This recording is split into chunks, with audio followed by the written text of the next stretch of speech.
Hola a todos, bienvenidos a un nuevo programa de Short Time, un breve tiempo para reflexionar. Ya sabéis que emitimos desde el 100.2 de FM en Radio Amanecer Málaga, una sintonía que te acerca a Dios. El programa está producido por las Iglesias del Monte, al cual le damos un fuerte abrazo, y, por supuesto, la realización corre a cargo del Proyecto Vida, un proyecto para vivir en la Iglesia de Dios Altísimo. Un servidor, Juan Carlos Segovia, como consejero de medios de comunicación, te acompaña para desarrollar este programa. Y que no se nos olvide, estamos respaldados por la FRAPAN, Fraternidad de Pastores de Málaga, y por CESMA, Consejo Evangélico Provincial de Málaga. Encantado de tenerte de nuevo en el programa, de poder abordar juntos esta aventura, de poder compartir contigo cosas interesantes que siempre traemos al programa. Presentación de libros, traemos a personajes interesantes, charlas científicas, y hoy vamos a ver una mezcla de todo esto, porque tenemos con nosotros a una persona interesante. Él es biólogo, él es divulgador científico, él es escritor, él es pastor, y dirá, ¿y de quién estás hablando, Juan Carlos? Pues de ni más ni menos que Antonio Cruz. Hola, hermano, encantado de tenerte en el programa. Muchas gracias, muy buenos días. Es también un placer para mí estar contigo. Queremos presentar en este programa un nuevo libro que has escrito. Se llama Apologética Cristiana. Interesante título, ¿no? Bueno, sí, es una introducción a la apologética cristiana, porque claro, la apologética cristiana, la defensa de la fe cristiana, es algo tan grande, tan magno, que no cabe en ningún libro. O sea, todo lo que se ha escrito, todo lo que se ha dicho a lo largo de la historia del cristianismo para defender la fe en Jesús como Hijo de Dios, como Salvador personal, es tan, como dice la Biblia, son tantos los libros que no cabrían, ¿verdad? Pues la apologética es así, es una cosa muy grande. Lo que pasa es que la apologética va cambiando a lo largo del tiempo. Es decir, los problemas a los que se enfrentaba la iglesia primitiva, sobre todo con los judíos y luego con los cristianos judaizantes, esos problemas se les dio una respuesta apologética. Ya los mismos apóstoles, el apóstol Pablo, Pedro, Juan, dieron una respuesta a esos problemas. Pero claro, a medida que van pasando los siglos, se plantean otros problemas. Hoy tenemos mucha gente que dice que Dios no existe, lo que se ha llamado el nuevo ateísmo. Muchos científicos y filósofos y pensadores que insisten en la idea de la inexistencia de Dios. Algunos creen que la ciencia contradice a la fe, que la ciencia ha demostrado que Dios no existe. Todo eso es falso. Entonces, a todas esas cosas, los apologistas de hoy tienen la obligación de dar una respuesta razonada, no una respuesta que no se pueda argumentar, sino una respuesta que sea lógica y que sea razonable. Por eso la apologética nunca se acaba. La defensa de la fe, siempre que haya personas que no creen, será necesaria, ¿no? Claro, Pedro, primera de Pedro dice, está siempre preparado para presentar defensa, con mansedumbre y reverencia a todo el que os demande razón de la esperanza que hay en vosotros. O sea, siempre tenemos que estar preparados y nos vamos a encontrar, como tú dices, un paradigma distinto al de hace 2000 años. Entonces estaban los judíos, pero también estaban los gnósticos, que todo lo deformaban, lo espiritualizaban, y al final aquello que parecía que era cristianismo ya era una barbaridad. Hoy día nos encontramos con mucha gente atea y mucho gnosticismo. Sí, también, de hecho, el gnosticismo no ha desaparecido por completo. Quizás sí en las formas que lo tenían en los primeros siglos del cristianismo, pero todavía hay un gnosticismo y hay gente que cree pues bueno, es que si tú haces una gimnasia espiritual determinada, tú te conviertes en una persona muy espiritual. Hoy empieza a estar de moda la espiritualidad, pero una espiritualidad creada por ti mismo.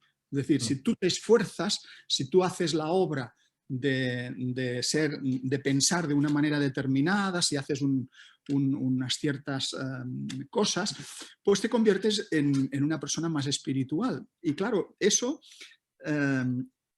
lleva unas pequeñas briznas de orgullo personal, es decir, yo soy mejor que tú, yo por mis propios méritos. Y claro, eso choca contra el cristianismo, que nuestras obras son trapos de inmundicia, dice el Evangelio.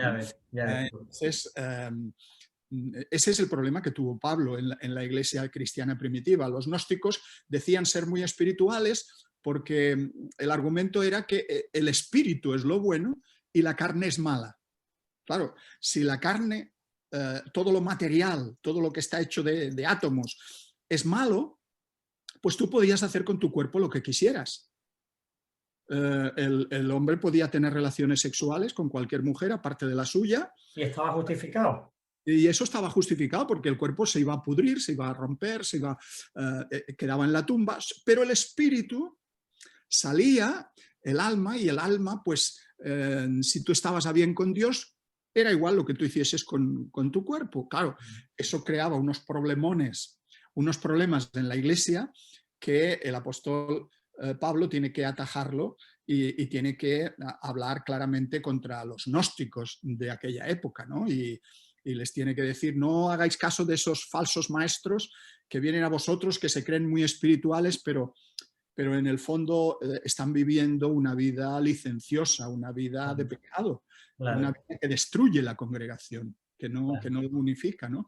Claro, los primeros años de la apologética cristiana, ahí Pablo tiene que atacar los argumentos de la falsamente llamada ciencia, que no tiene nada que ver con la ciencia de hoy.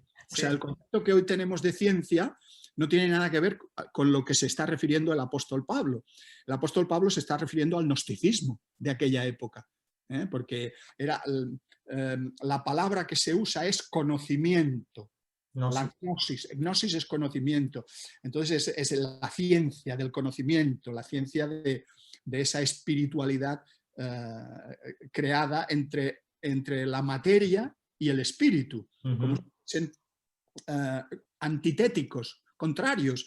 Y precisamente cuando uno analiza el mensaje del Señor Jesús, se da cuenta de que precisamente el Señor Jesús siempre predicó que el ser humano es una unidad psicosomática, es alma y cuerpo fusionado, espíritu y materia. Y el mensaje del cristianismo es que no solo nuestro espíritu se salvará, nuestra alma, sino que también nuestro cuerpo, cuerpos nuevos, cielos nuevos y tierra nueva. O sea, la esperanza del cristianismo es una nueva creación, y no una creación de espíritus o de almas, sino una creación de materia. No sabemos cómo será esa materia, cuerpos transformados, dice la Biblia, ¿no?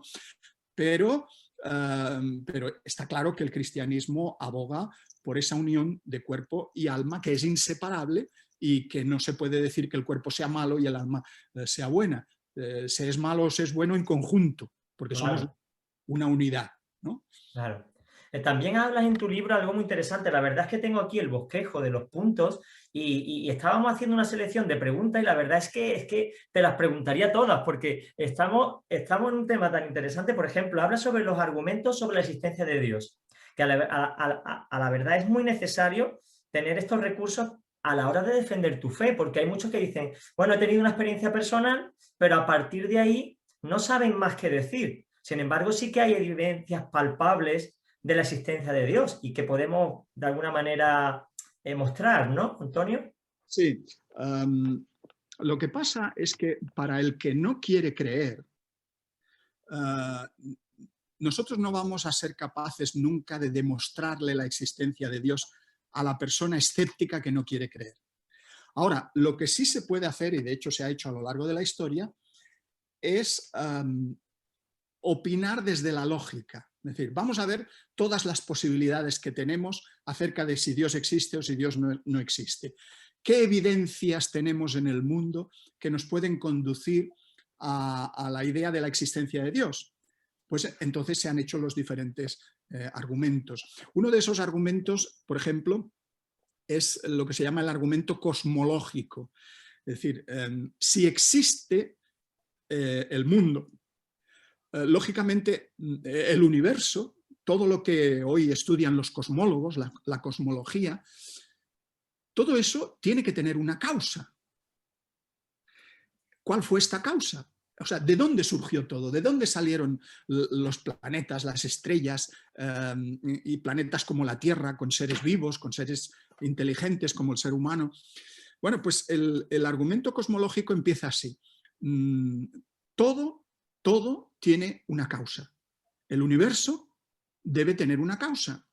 Entonces, claro, es el problema trascendental, porque la mayoría de las religiones, la mayoría de las cosmovisiones sobre el origen del mundo, siempre se fundamentan en la creencia en la eternidad de la materia. Es decir, tanto el pueblo de los que vivían en Sumer, los sumerios, los babilonios, los egipcios, los griegos, los romanos, todas estas culturas que podríamos llamar periféricas al pueblo de Israel, al pueblo hebreo, tenían la idea de que la materia era eterna. Había un mar, o habían unos ríos, había un principio eterno que era el océano, el mar, y de ese principio eterno pues surgieron los dioses. O sea, la materia es eterna y la materia se convierte en dioses. Y entonces los dioses crean las cosas, crean los hombres, crean los animales, los dioses fertilizan la tierra, fertilizan a las personas, y entonces se les adora a los dioses, se adora al sol, a la luna, a las estrellas, y ahí tenemos todo el panteón de divinidades de los distintos pueblos. Sin embargo, el pueblo de Israel dice, no, la materia no es eterna. Lo que es eterno es Dios. Dios ha existido siempre y Dios lo ha creado todo. Dios llama a la existencia desde la nada. Lo que no existía, Dios lo llama para que exista. Fijaos qué idea tan revolucionaria en su momento. O sea, Dios es eterno, Dios que no es material, que no nos lo podemos representar, que no podemos hacer una escultura de Dios, porque no sabemos cómo es, nadie lo ha visto, a Dios nadie le vio jamás, pues ese Dios ha existido siempre. Y ese es el que en el principio hizo los cielos y la tierra y creó todo lo demás. Claro, ¿cómo podía prosperar ese mensaje en medio de gente pagana, idólatra, que creían que la materia era eterna? Y aquí el pueblo judío viene y de pronto y les dice, no, la materia no es eterna, la materia la creó Dios. Y fijaos si es tan poco importante el sol, la luna y las estrellas, a los que vosotros adoráis, que Dios ni siquiera los creó el primer día. Los creó el tercer día, el cuarto día. No son importantes, no son dioses, no hay que adorarles. Hay que adorar solo al Dios creador. A ese sí, porque Él es el absoluto. Él es la fuente de todo y la fuente de la vida. Y por eso a ese Dios tenemos que adorar. Pues bien, el argumento cosmológico lo que nos viene a decir es un poco apoyar la idea bíblica de que todo tiene una causa y el mundo no puede carecer de una causa. Entonces, ¿dónde está esa causa? Bueno, cuando nosotros vamos a la ciencia, los científicos nos dicen, bueno, sí hubo un Big Bang, una gran explosión. No había nada y de pronto en una singularidad inicial, pues surgió todo. Fue una explosión de orden. Fijaos, en este concepto, explosión de orden, parece algo antitético, ¿no?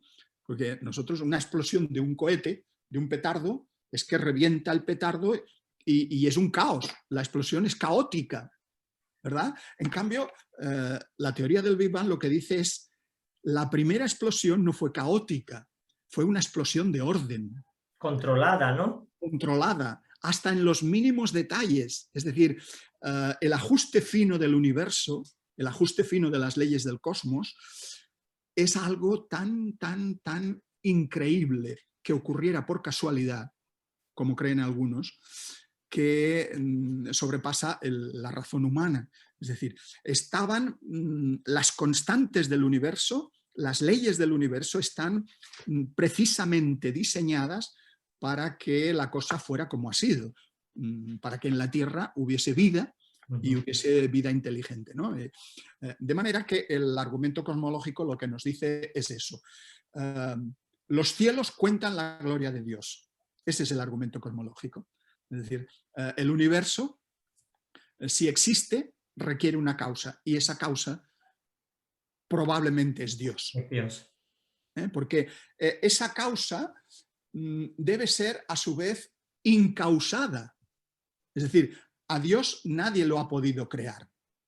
Yo tengo 4 nietos y el más pequeñito, que se llama Bruno, me preguntó un día cuando tenía 4 años, abuelo, ¿quién creó a Dios? Muy buena pregunta, ¿eh? ¿Quién creó a Dios? Claro, pues esta pregunta se la hacen los filósofos de todas las épocas. ¿De dónde salió Dios? Bueno, es que si Dios hubiera sido creado, ya no sería Dios. Claro. Sería el que lo creó a él. Claro. Dios es el increado. La propia definición de Dios es esa. Dios es el que ha existido siempre. Dios Ya es, ve, ¿no? El autoexistente, ¿no? El autoexistente. yo soy el que soy. Claro. El que existo, el que siempre soy, el que siempre he estado ahí, ¿no? Entonces, si a mí me hubiera hecho alguien, yo ya no sería Dios. Esa es la idea, ¿no? Entonces, claro, algunos científicos dicen, bueno, pero claro, estás poniendo un problema, el problema del origen del universo, lo estás solucionando con otro problema, el problema del origen de Dios. Pero ese argumento no es lógico porque Dios no tiene origen. Es decir, nosotros creemos en Dios. ¿Hace falta fe para creer en Dios? Claro, hace falta fe para creer en Dios. Pero esa respuesta de que Dios creó el universo, la respuesta del argumento cosmológico, es una respuesta lógica. Efectivamente. Es la más lógica de las respuestas que existen. Porque otra respuesta, desde la increencia, ¿cuál sería? Pues vinieron los extraterrestres y nos crearon. ¿Y de dónde salieron los extraterrestres? ¿Quién crearía los extraterrestres? Claro, y eso es una espiral que no termina. No termina nunca. Entonces, bueno, es que quizá de la nada surgió todo. De la nada surgió todo. ¿Tenemos alguna constancia de eso? ¿Hay alguna ley, alguna prueba que nos demuestre que de la nada absoluta puede surgir el todo? Porque claro, cuando los físicos y los cosmólogos nos hablan de nada, no están hablando de la nada de la Biblia. Están hablando de la nada física que puede contener partículas subatómicas, puede contener campos. Materia negra, ¿no? La materia oscura, ¿no? Oscura que no conocemos, pero eso no es nada de nada. Eso es algo. Claro. Por tanto, cuando se nos dice, bueno, de la nada, de un mundo, un hervidero de partículas y campos, pudo surgir todo el universo, todo el cosmos.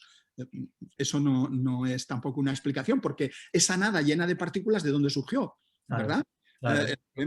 Entonces, no existe una respuesta al origen del universo, una respuesta que sea aceptable, lógica para todos. Y por eso digo que la creencia en Dios no es tan ilógica como algunos dicen, sino que se basa en eso. Y ese sería un poco... Más ilógica es creer que viene del azar y del tiempo, ¿no?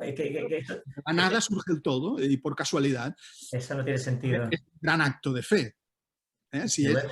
Si se necesita fe para creer en Dios, en el Dios creador, también se necesita fe para creer que todo ha salido de la nada absoluta. O sea que ahí... Eso le digo yo a algunos ateos, le digo, eres un hombre de fe, porque hay que tener mucha fe para no creer en Dios sin poder demostrarlo.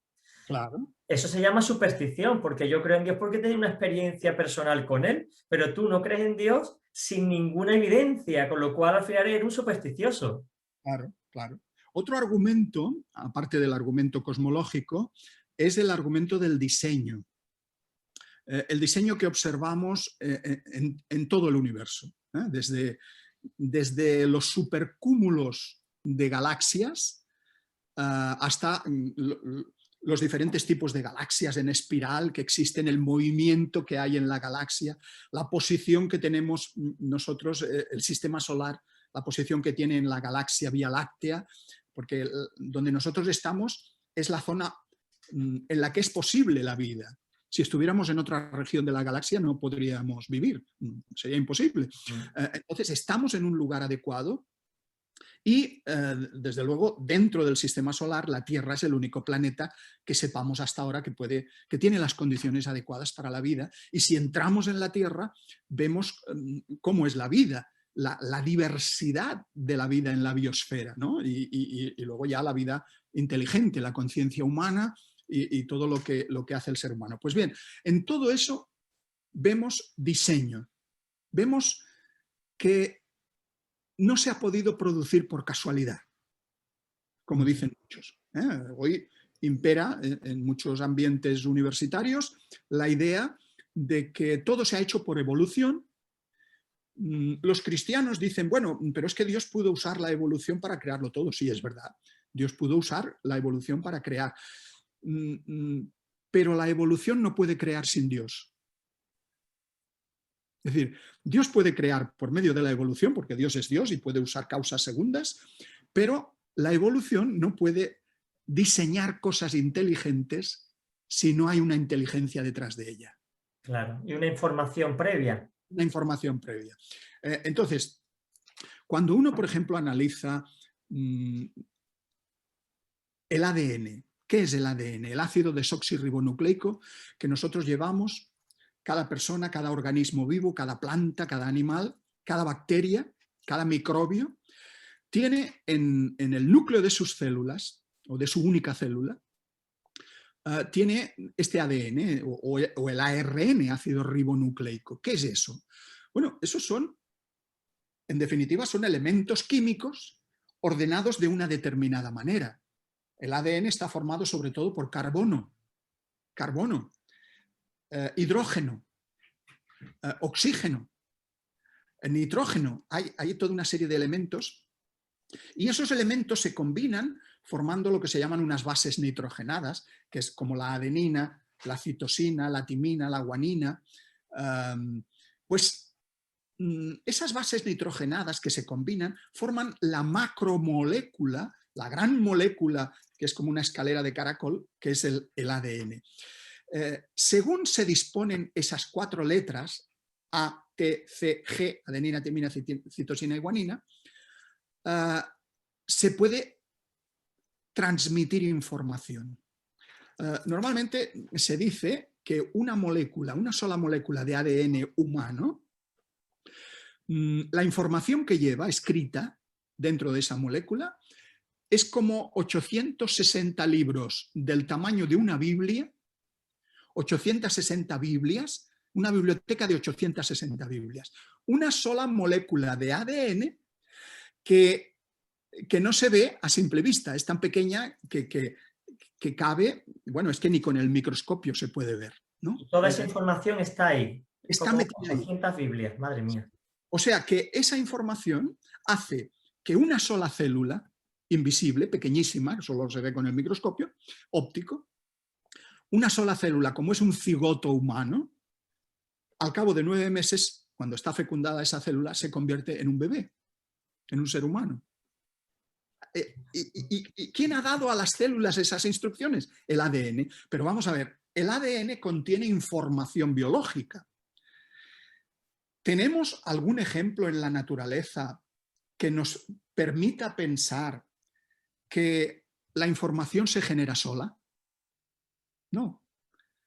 Siempre que se genera información hay detrás un informante, una inteligencia. Nosotros sabemos, el ser humano genera información. Los ingenieros, cuando hacen un diseño de un motor, de una máquina, un arquitecto que diseña un edificio, es una inteligencia que está detrás del plan, del proyecto, del diseño. Pues entonces, eso nos habla de que detrás del ADN tiene que haber alguien que ha diseñado esas cosas. Es posible que haya usado leyes secundarias, causas segundas, pero la información que contiene eso nos revela que hay una mente una mente inteligente detrás de todo ello. Y no solo en el ADN, sino en todo lo que nosotros observamos. Cualquier característica de un pájaro, cualquier de una flor, de una planta, uno lo analiza y ve, esto está hecho con mucha inteligencia. No está hecho al azar por casualidad. O sea, pensar que las mutaciones en el ADN, los errores en el ADN que se han ido acumulando a lo largo del tiempo, han podido generar esa nueva información, hoy se ha visto que eso no es absurdo pensar eso. Hubo un congreso de científicos en el año 2006 en Londres, en la Real Sociedad de Científicos de Biología, y ahí se reunieron los principales evolucionistas que existen hoy en el mundo a tratar el problema de la evolución. Y lo que llegaron a la conclusión de que los problemas que hoy tiene planteados el evolucionismo, la teoría de la evolución, son precisamente estos. ¿Cuál es el origen de la información biológica? No pueden explicarlo. No se Claro. puede explicar. O sea, estamos frente al mismo problema del origen del universo, de la teoría del Big Bang. ¿De dónde sale todo? ¿De dónde sale esa información, ¿no? Pues con la molécula de ADN y de ARN ocurre exactamente lo mismo. Entonces, cuando se analiza el mecanismo de lo que se llama en la selección natural y las mutaciones, porque tradicionalmente se piensa que el origen de la información es las mutaciones que son seleccionadas por el medio ambiente. Las que son buenas se dejan pasar y prosperan, y los seres que mutan son eliminados, lo que se llama la supervivencia de los más aptos, ¿no? Que decía ya Darwin. Bueno, pues eso hoy se ha visto que no. Existe selección natural, es verdad que existe, pero la función de la selección natural es mantener en buen estado las especies animales y vegetales. O sea, que no degeneren, que los errores, las mutaciones sean eliminadas y que permanezcan la especie en condiciones óptimas. Por ejemplo, en la sabana africana, los leones que cazan cebras, ¿no? Pues lógicamente los leones no cazan a las cebras más veloces. No se paran a pensar y dicen, a ver, ¿cuál es la mejor, la más rápida, la más fuerte? Voy a por ella. No.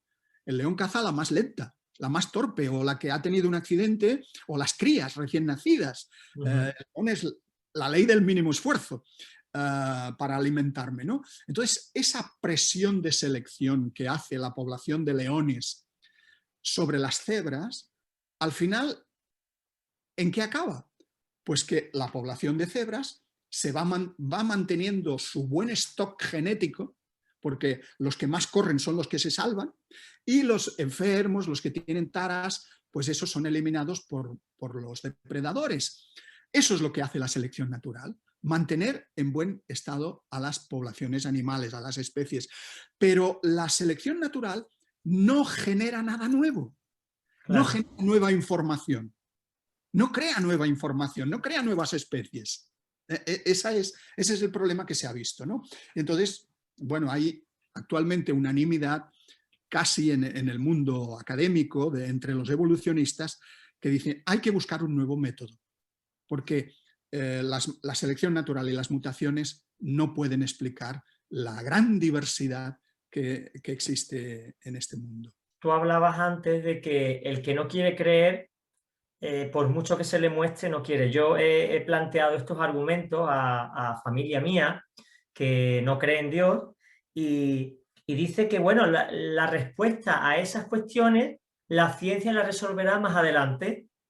Sí, bueno, eso se llama Ese, fe en la ciencia. efectivamente, digo, eso no es un pensamiento empírico, eso simplemente es que tú crees que algún día la ciencia podrá explicar lo que es antilógico, porque de la nada no puede surgir algo. Claro. Tiene que, el proceso que tú dices de evolución o de selección natural está basado en una información que ya existía. Es como nosotros creamos, pero no como Dios crea. Dios crea de la nada y nosotros en base a lo que ya tenemos.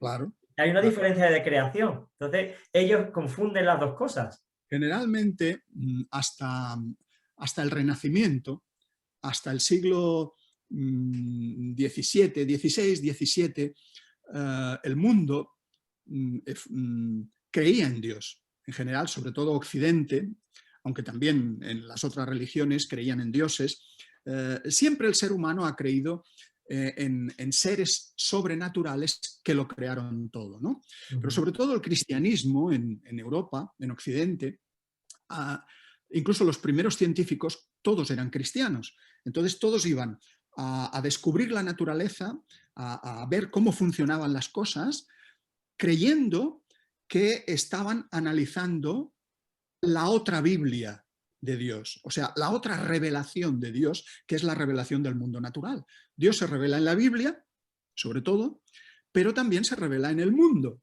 Es lo que dice el apóstol Pablo, de que, y también el salmista, los cielos cuentan la gloria de Dios. Se puede observar las cosas invisibles de Dios por medio de las cosas visibles, de lo que vemos aquí, ¿no? Entonces, en general, el científico era creyente, pero a partir del siglo XVII, XVIII, entran toda una serie de ideologías en el mundo de la ciencia. Sobre todo entra lo que se llama el positivismo. Augusto Comte, que se le considera el padre de la sociología, él introduce el positivismo y él dice que solo es verdad aquello que la ciencia puede demostrar. Por lo tanto, si Dios no puede ser estudiado, medido, pesado, analizado por la ciencia, Dios no existe. El mundo sobrenatural no existe, los ángeles no existen, el demonio no existe el cielo, no existe un más allá, solo existe aquello que la ciencia puede aplicar su método científico para estudiarlo, para analizarlo. Y entonces se produce un gran cambio de paradigma en el mundo de la ciencia. El científico creyente, mayoritariamente, se convierte en un científico agnóstico, ateo, en algunos casos. Esto no quiere decir que todos los científicos sean ateos, ni mucho menos. Normalmente la proporción de científicos creyentes o ateos tiene mucho que ver con el país en el que viven esos científicos. Son igual que el resto de la población, ni más ni menos. No por el hecho de ser científico se es más ateo, como a veces se cree, o por no ser científico se es más creyente, no. Pues bien, ese cambio que se produce en el mundo sustituye la idea de Dios por la idea de naturaleza. La naturaleza se convierte en Dios. La naturaleza es sabia. La naturaleza lo ha creado todo. La ciencia, si no lo sabe hoy, ya lo descubrirá mañana. Sí, entonces, claro, hay esa clase de fe a la que tú te referías. Si hoy no lo sabemos, ¿quién nos dice que la ciencia mañana no descubrirá algo y entonces sabremos que el mundo se ha creado sin Dios, sin necesidad de Dios? Se descubrirán nuevas leyes. Cuando lleguemos a saber lo que es la materia oscura, pues seguramente descubriremos algo que hará innecesario a Dios. Pero esa postura no es demostrable científicamente. Es decir, que se me pida tener fe en el ser humano en vez de tener fe en el creador del ser humano es para mí algo absurdo.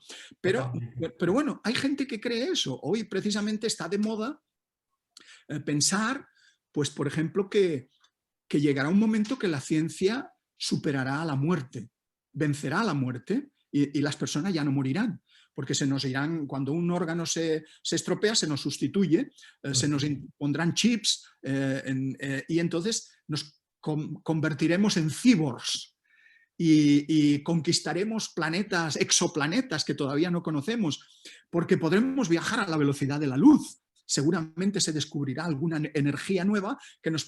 Bueno, esto es una religión de la tecnología. Totalmente.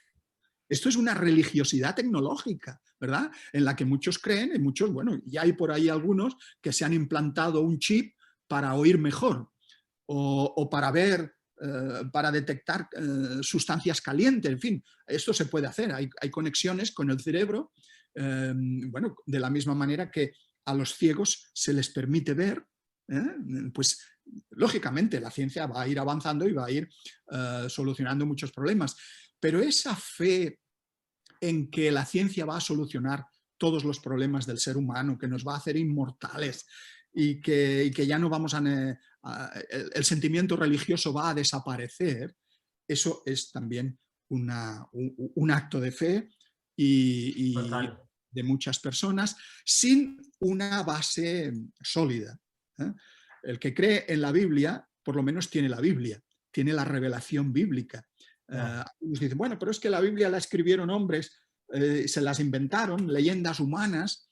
Cuando uno analiza detenidamente la Biblia, descubre hechos en la Biblia que no pueden ser el producto exclusivamente humano. Hay detalles en la Biblia que es imposible que los hombres y las mujeres de aquella época pudieran saber, a no ser que alguien superior se los hubiese revelado. Por ejemplo, el mismo hecho de la circuncisión de los niños al 8º día. La Biblia habla de que al 8º día, después del parto, circuncidarás a los varones de Israel, a los hebreos, y claro, a lo largo de la historia los médicos se han preguntado ¿por qué al 8º día?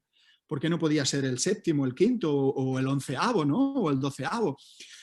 Bueno, después, miles de años después de que el pueblo hebreo tuviera tales prácticas, que lo siguen haciendo hasta hoy, se ha descubierto que hay una proteína en la sangre, la protrombina, que es máxima el 8º día después del parto. ¿Y esto qué quiere decir? Pues que si hay que cortarle el prepucio a un bebé, el mejor momento es el 8º día, porque es cuando la sangre se coagula mejor. Cuando hay más posibilidades de que la sangre coagule. Entonces, claro, uno dice, a ver, un pueblo que eran pastores o que eran ganaderos, que cultivaban la tierra, ¿qué conocimientos tenían de medicina o de bioquímica para poder hacer esto? Pues como esto, hay cantidad de detalles, el mismo hecho de lavarse las manos después de tocar un cadáver. Hoy sabemos por qué, porque hay microbios. En aquella época no se sabía lo que eran los microbios. Claro. No se sabía ni que existían, pero ellos tenían la cuarentena. ¿Por qué la cuarentena? 40 días. Lo que hoy estamos las cuarentenas con el coronavirus, ¿no? Sabemos por qué, porque hay un virus, pero en aquella época no se sabía lo que era un virus ni lo que era una bacteria. Y sin embargo, en la Biblia hay medidas higiénicas precisas, concretas, que sí, que tienen una función cultural, que formaban parte del culto, pero que detrás de ellas hay también una información, un conocimiento sanitario, higiénico, médico. Qué interesante, la verdad, porque es sorprendente las evidencias que hay y al final el que tiene una mente abierta y razonable, como John McDowell, que él era ateo, no sé si recuerdas, John McDowell, universitario, era ateo, y él decía, voy a coger la Biblia y la voy a estudiar para demostrar a los cristianos que la Biblia es una falacia, que están equivocados y que es una farsa. Y al estudiarla se enamoró del Señor, se quedó impresionado de cómo había evidencias cosmológicas, como te has dicho, de diseño y un montón de argumentos que le hicieron cambiar por completo su paradigma de la existencia y se convirtió en una apologeta. De hecho, hay un libro que se llama Evidencias que exigen un veredicto. O sea, hay una evidencia tan palpable de que hay un creador detrás de todo que el veredicto es creación. Dios existe y Él lo ha creado todo. E incluso ese libro, que fue un bestseller, Evidencia que exige un veredicto, él hace un par de años, él y su hijo, Josh McDowell y su hijo, publicaron otro libro entre los dos que se titula Nuevas evidencias que exigen un veredicto. Es un libro que si el primero era bueno, este ya lo supera totalmente porque han añadido temas más de ciencia, porque en el primero él sobre todo tenía temas arqueológicos, pero en este ha añadido temas de ciencia, de biología, de cosmología, porque el hijo, claro, ya tiene otros estudios y le ha ayudado al padre en esto. Y se llama así, Nueva evidencia que exige un veredicto. Un libro que vale la pena tener. Primero estaba en inglés, ahora ya está en castellano desde hace un par de años. A mí me lo enviaron, me lo regalaron, y realmente es un libro que a los cristianos nos puede hacer mucho bien, ¿no? Es como aquel antiguo libro de Werner Keller, Y la Biblia tenía razón. Ah, yo lo tengo. El libro también en su época, fue un bestseller increíble, ¿no? Es una obra Es el que arqueológico, basado en la sí, arqueología. Yo lo compré en el sí, círculo de lectores. Eso estaba, fíjate tú, vendido en todas partes.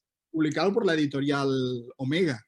En aquella época era bueno, y lo sigue siendo, una editorial prestigiosa. Sí, sí. Bueno, Antonio, has hablado de las evidencias cosmológicas, de diseño, evidentemente podríamos seguir hablando, pero en el poco tiempo que nos queda, me gustaría que hiciéramos una reflexión, que hiciera una reflexión sobre el problema del mal. Porque la pregunta del millón es, si, bueno, llegamos a la conclusión que con los argumentos que tenemos, cosmológicos de diseño inteligente, Dios existe, ahora se nos plantea otro problema. ¿Cómo es posible que el mal esté tan arraigado en nosotros si Dios se supone que es un Dios bueno, un Dios de orden, un Dios que ejerce influencia sobre su creación? ¿Es compatible la existencia de Dios con el grado de maldad a la que la sociedad está llegando? Eso es otro problema.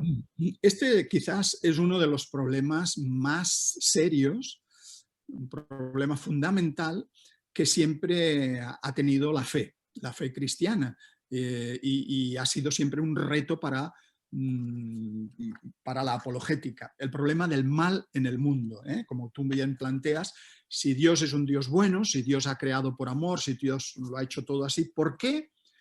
¿Por qué existe el mal? ¿Por qué a la gente buena le pasan cosas malas? Mm. ¿Por qué nos tenemos que morir? ¿No? Este ha sido siempre el mal en la naturaleza, porque la naturaleza, pues hay un terremoto y se cae un edificio y mata a todos sus habitantes, ¿no? Como ha pasado hace poco en Miami. Ahí no ha sido un terremoto, pero es porque el subsuelo está húmedo. Bien, ¿por qué ocurren esos accidentes? ¿Por qué una explosión volcánica mata a un pueblo? ¿Y por qué el mal? Y hasta tal punto este problema ha sido fundamental que la propia teología, la teología cristiana, inventó una disciplina que es lo que se llama la teodicea. La teodicea es la disciplina teológica que estudia el problema del mal en el mundo. Bien, y siempre, es curioso, siempre se nos dice desde la increencia, desde los que no creen, siempre se dice, a ver, ¿cómo podéis compaginar a Dios, un Dios bueno, con este mal en el mundo? Claro, se nos plantea eso como si desde la no creencia, desde la increencia, ellos tuvieran la solución al problema del mal. Pero es que resulta que ellos tampoco tienen la respuesta. Claro. O sea, el ateo, el que no cree en Dios, tampoco tiene una respuesta al problema del mal. ¿Cuál sería la respuesta del ateo, del agnóstico? Bueno, el mal, ahora, ¿qué nos ocurre con el coronavirus? Que ha muerto tantísima gente por el mundo, por todo el mundo. Bueno, es la naturaleza. Esto en el fondo es bueno porque se eliminan los débiles, los ancianos, los que tienen un sistema inmunitario deficiente, estos son eliminados por este virus, y sobreviven los más sanos, los más jóvenes, los que tienen anticuerpos, más anticuerpos y pueden superarlo. O sea, que en realidad esto que a nosotros nos parece malo es bueno para la especie humana. El coronavirus es bueno para la especie humana porque nos permite evolucionar y sobrevivir a los más aptos. Pero claro, desde el punto de vista psicológico, espiritual, esta respuesta a un enfermo de COVID que está en la UCI Ya ves. le sirve de bien poco. ¿De qué me sirve a mí que la especie humana mejore si yo me estoy muriendo Claro. en un hospital? ¿Verdad? Eso no es una respuesta. Puede ser una respuesta muy científica desde el evolucionismo, pero no es una respuesta que satisfaga las necesidades espirituales del ser humano. Yo he llegado a escuchar, Antonio, que es necesario las guerras porque hay sobrepoblación mundial. Yo digo, pero es que allí no está tu padre y tu madre. Si estuviera tu padre y tu madre, cambiarías de opinión. Al final lo que hay es una mezquindad disfrazada de ciencia. Claro. Una frialdad absoluta, realmente es sorprendente. En fin, es que no tengo palabras para explicar. El tema del mal, o sea, nosotros juzgamos lo que está mal desde nuestra óptica y desde lo que nosotros podemos saber, pero para saber lo que está bien y lo que está mal, tenemos que tener un código de moral, un código ético. ¿Y de dónde sale este código? ¿De dónde sale este criterio moral? Para saber lo que es bueno y lo que es malo, para que yo juzgue y diga, esto es una cosa mala que nos ha pasado y esto es una cosa buena. ¿De dónde sale ese criterio? A los que no creen dicen, de la evolución. La evolución ha creado el cerebro humano y nos ha dado esta capacidad de raciocinio y esta capacidad de distinguir lo bueno de lo malo, nos ha dado esta moralidad. No, porque, claro, cada sociedad tiene su moralidad. Entonces, si la moralidad dependiera de las costumbres, de la cultura de cada zona, pues cada cultura sería diferente y en unas culturas lo que en unas es bueno, en la otra sería malo. No es eso. Sin embargo, tiene que haber un código de moral innato, Universal. universal, puesto en el alma humana, en la conciencia humana, que es lo más lógico, que es lo que vemos, y eso es lo que de alguna manera dice la Biblia. Que haya cosas malas en el mundo nos permite pensar que hay un Dios bueno que hizo las cosas buenas y que posiblemente esas cosas se volvieron malas. Y eso es lo que dice la Biblia. La Biblia dice que al principio Dios vio que era todo bueno en gran manera, pero la rebeldía humana, la desobediencia del ser humano, el orgullo, la capacidad de ser uno mismo, de decidir uno mismo, por ese auto engreimiento de decir, ¿yo por qué tengo que hacer caso de las normas de Dios? Yo quiero ser el que pone las normas. Un poco esto es lo que está pasando hoy en nuestra sociedad. Es decir, ¿qué es lo que está bien y qué es lo que está mal? No es lo que diga la Biblia, es lo que yo quiero imponer. Y entonces estamos viendo que cosas que antes se creía que eran malas, ahora resulta que son buenas desde el punto de vista ético y moral, ¿no? La Biblia lo dice, a lo malo llamarán bueno y a lo bueno llamarán malo. Habrá una confusión absoluta acerca de la verdad, de la realidad, de lo que es bueno y lo que es malo. O sea que la respuesta al problema del mal desde el punto de vista del creyente, del cristiano, es que sí que es verdad que hoy existe mal en el mundo, sí que es verdad que existe enfermedad, muerte, dolor, sufrimiento, injusticia, pero ese no es el mundo que Dios diseñó, ni es el mundo que Dios tiene en mente para el futuro. Es decir, este tiempo que estamos sometidos al mal, a los zarpazos del mal, según la Biblia se acabará. Tiene los días contados. Y la Biblia dice que Dios creará cielos nuevos y tierra nueva en los que morará la justicia definitiva. Y pone esa imagen tan bella de que el león morará con el cabrito. El niño de pecho, el bebé, estará en la cueva del áspid y el áspid no le morderá y lo envenenará y lo matará. No, o sea, lo que hoy está mal en el mundo, la esperanza cristiana es que la Biblia nos dice que eso se acabará y que llegará un tiempo de justicia definitiva. Y que el que hizo las cosas mal y no se arrepintió, ese pagará por su pecado. Y el que se arrepintió y encontró a Jesucristo y entregó su vida a Jesucristo, ese va a recibir otro trato muy diferente. Eso es lo que dice la fe cristiana, eso es una esperanza. Quizá algunos puedan creer que esto es cosa de ilusos, pero esa es la fe cristiana. O lo crees y lo practicas, o no lo crees y vives siendo tú el que controla tu vida.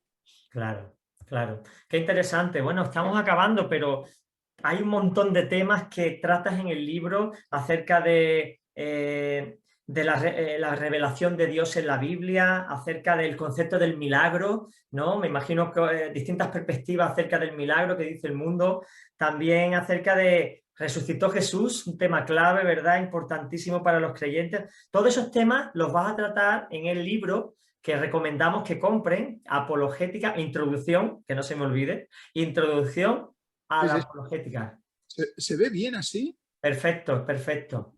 Es la portada. Y este libro ya en Latinoamérica ya ha llegado, ya me están llegando comentarios de gente que les ha gustado y que lo están trabajando en las iglesias, sobre todo a nivel de jóvenes y de líderes de la iglesia. Pues es altamente recomendable. Yo quiero también adquirirlo y también darlo en la iglesia porque son temas básicos. No estamos hablando de algo que te profundice y te pierdes, sino que lo enfocas de una manera sencilla para que todos lo puedan comprender. Es una introducción a estos puntos que has dado y la verdad que te agradecemos el esfuerzo por divulgar realmente la ciencia. Desde tu punto de vista de biólogo, puedes dar una perspectiva enriquecedora a lo que la Biblia dice. Normalmente tenemos una comprensión bastante velada o bastante lineal de las cosas cuando leemos Génesis, pero cuando uno tiene la profundidad científica y ve cómo ha ido evolucionando todo, qué dice la ciencia al respecto de las edades geológicas y todo esto, podemos hacer realmente o verlo todo con una claridad bastante más meridiana. Así que te damos las gracias, Antonio, por ese esfuerzo de divulgarnos y de ayudarnos a defender la fe, que no está basada en superstición, sino en una experiencia personal concreta, que al final es el principio de todo, ¿no? Pues muchas gracias a vosotros, que el Señor te siga bendiciendo, Juan Carlos, en tu ministerio. Y un saludo muy fuerte a todos los pastores de Málaga y un abrazo a todos los hermanos de las iglesias. Que el Señor os siga bendiciendo. Pues muchas gracias, Antonio, un fuerte abrazo. Y nos despedimos de todos. Ya sabéis, interesantísimo este libro, Introducción a la Apologética Cristiana. Si queréis saber o adquirir recursos de cómo defender vuestra fe, ir más allá del testimonio personal, que debe ser la base, ¿no? Entender ese diseño inteligente que demuestra que Dios creó el universo, esa cosmovisión de que los cielos, la grandeza muestra de que tiene que haber alguien que lo creó y que el azar y el tiempo es imposible que creen cosas así. Pues todo esto nos lo enseña Antonio en su libro Introducción a la Apologética Cristiana. No dudes en comprarlo y en leerlo. Pues un fuerte abrazo, hermano y amigo que nos has visto el programa. Ya sabes que si quieres ver el programa en cualquier momento puedes verlo en el canal de YouTube Iglesia del Monte Proyecto Vida. Ahí podrás ver este y otros programas que estamos realizando para ti. Un fuerte abrazo y que el Señor te bendiga. Y recuerda, nos vemos la semana que viene en un nuevo programa de Short Time, un breve tiempo para reflexionar.